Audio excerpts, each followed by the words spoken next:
So today, guys, we're going to be going over the first part of the log press technique breakdown. So we're going to go over the lap and the actual clean that you do.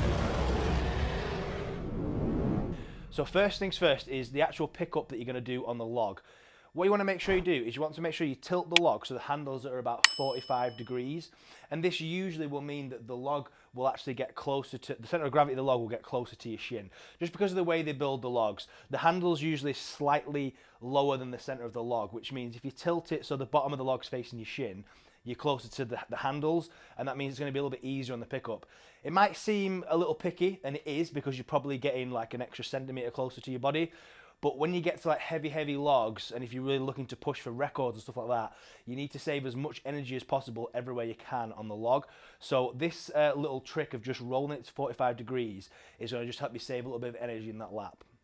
Now, the number one mistake I see with the lap is people bent over rowing it into the hip. And again, this is just a waste of energy. You're just basically using a less efficient movement, less efficient muscle groups to put the log in the lap position. So we want to make sure we deadlift the log up. Now, once you stand up with the log, we don't want to be just relaxed with the shoulders. We want to be retracted, and we want to elevate the scapula. We want to just pinch our shoulders up and back. This is going to allow the log to get higher in the hip. Especially if you've got long arms, this is a really good cue, because if you've got long arms, you're going to find that the log's going to be almost below your belt when you stand up with it. And if you elevate and retract your scapula, you're going to be able to lift that log up a little higher. Now, when you're in this position and you're pulled into the hip, we need to then sit down into a full squat position. And the best cue I like to use on log as to where the log needs to go is I like people to wear a belt, and I like to just use the top of the belt as a guide. Now, some people will complain when they wear a belt on log, it nips the skin a little bit, which I just say man the fuck up personally. But if you want to wear an underbelt, some people do like to wear one of the larger underbelts underneath a thick belt, and it does stop that pinching. And if you do struggle with it, and then you struggle to do volume on your cleans and stuff, maybe it's worth adding in. But I personally believe that if you get it right, if you get it perfect, it shouldn't nip you. And if it does nip, I believe it's a mistaken position. So bear that in mind when you make that decision as to what you're going to use. So once you're in that deadlift position and you're elevated and you're retracted, we're going to sit down into a full squat. And when you're learning the clean, it's important to go down nice and slow, because we don't need to go into a full squat position. What we need to do is go down far enough that the log is just above the belt. So we're using that belt as a guide. Make sure the log is pulled in close to the stomach. We don't want any space between your body and the log, because then as soon as you try to extend upwards and clean, you're not going to hit anything. You're not going to hit the log. You're going to have to move an inch to make contact with the log. So make sure it's pulled in nice and tight.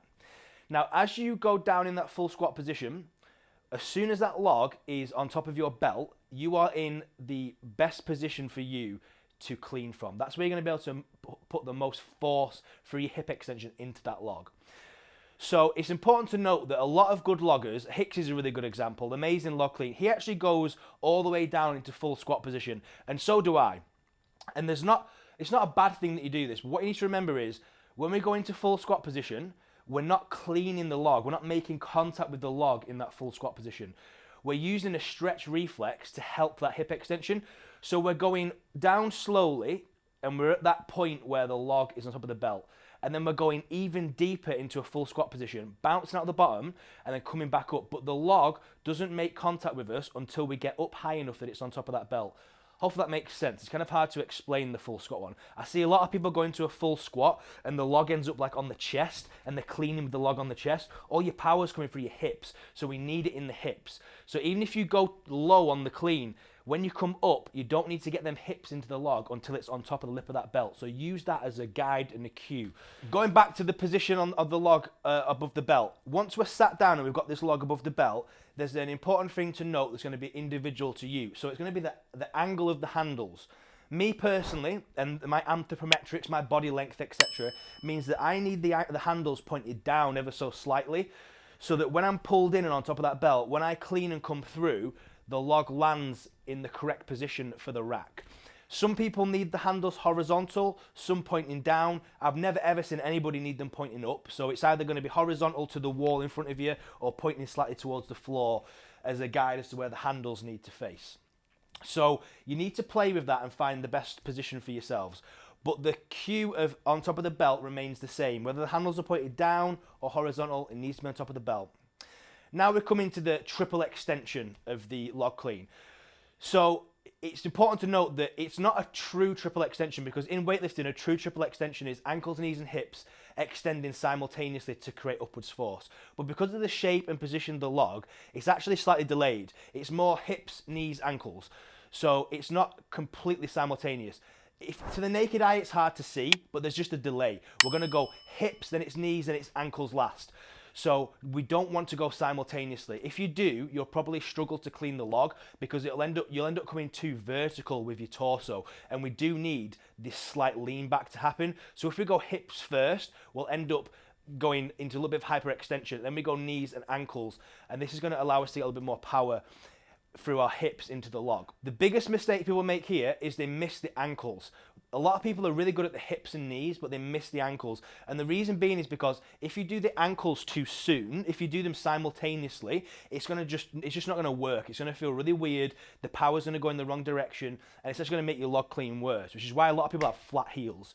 But if we get that timing down, hips, knees, ankles, then we're gonna be able to actually utilize extension through the ankle to help that log clean. If you ever see somebody struggle at this last portion of the clean and they just can't quite get through, they're missing ankles, because the ankles is the last bit of extension and use for the clean. So it's going to help you go from this kind of chest position here to full rack. Breaking it back down from the bottom, just to go through them again for you. We're going to deadlift the log up, 45-degree angle with the handles, just so that we get closer to the center of the log, so it'll be easier to lap. We deadlift up first with elevated and retracted scapula, and then we're going to sit down slowly so that we can find that position of the log over the top of the belt. Up to you guys whether you go in full squat and use a stretch reflex, or you just go down to the point you need to go. And then once we're coming up into this triple extension, we need to remember that it's slightly delayed, and we're going to go hips, knees, ankles, and that's going to allow the log to roll through in a really smooth and even transfer of power into the log. Now, hopefully this makes sense. Try some of the cues, try some of the little tips that I've put in there, and the aiming for the belt especially. It's a really good cue. If you can aim for that belt, you're going to save yourself a lot of energy, because so many people put that log too high on the chest and you can't get any hip extension into the log if you do that. So that's going to be the main one to do. Log in nice and close on top of the belt, and make sure you use that hip extension. Make sure you come back as well to the page to check out the next video I'm going to do, which is going to be on stability in rack position and how to apply the best push press technique to the log. In the log clean, when you're in lap position, a very common mistake is to be shoulders over the log. We want your shoulders behind the log, because like I say, we need to be able to go hips, knees, ankles, and we're going to go slightly hyperextended. So if we start off kind of flex spine over the log, we've got even further to travel to get neutral and then into hyperextension. So we want to be quite vertical torsoed when you're in that lap position, so that we're able to go hips into hyperextension, knees, ankles last. Second point I want to make is I really do believe that it's very, very, very beneficial to wear an Olympic weightlifting shoe on a log. Unless you've got really good ankle mobility, then obviously it won't matter.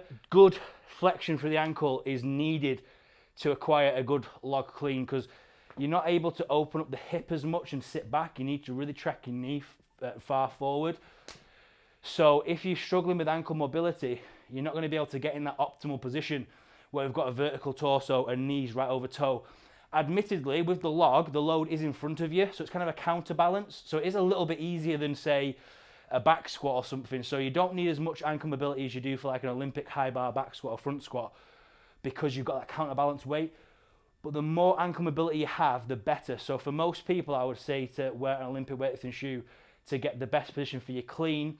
But that's also going to carry over to a better position to press from as well. So I really recommend you wear a weightlifting shoe. So I know this is quite a long video, guys. I know it's quite complex, but unfortunately the log clean is something that is kind of skimmed over, and it is a complicated lift. And a lot of you guys that obviously you follow my lifting as well as my coaching, and you'll know that my log clean is really fucking good. I'm good at the log clean. And the reason being is because I understand the biomechanics of it really well. So it's a little bit more complex than what people will commonly teach you. So I know it's a little in-depth and it might be a bit blaggy, but try to just pick one point into this session and work on it. So whichever you believe is the weakest point for you, work on it. So whether it's that pick up and getting a proper lat position, or whether it's the actual position in the hip and you need to find where to go on your slow eccentric down when you're dropping into the full squat position, or whether it be the actual triple extension, getting your hips, then knees, then ankles. Pick one point and work on it. Don't try and work on loads of different points at the same time, because you just end up getting confused and learning nothing. So one point, apply it, give some feedback on True Coach, and then we can work on something else later on.